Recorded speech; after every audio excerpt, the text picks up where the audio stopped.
case briefs, and so much more. LSData's got what you're looking for.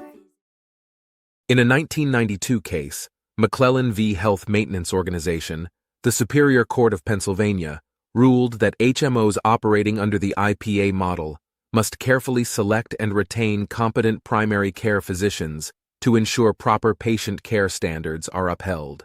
Ronald M. McClellan sued Health Maintenance Organization of Pennsylvania and United States Healthcare of Pennsylvania for alleged negligence in selecting and retaining a primary care physician, breach of contract, and misrepresentation.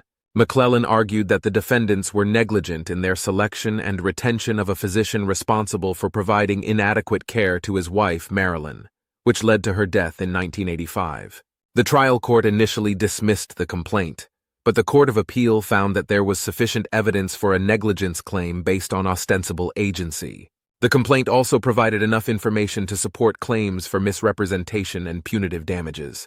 The court rejected the defendant's argument that the claims were preempted by ERISA. Ultimately, the court reversed the order dismissing the complaint, reinstated the complaint, and remanded the case. The preliminary objection based on preemption was rejected without prejudice. Case briefs, and so much more.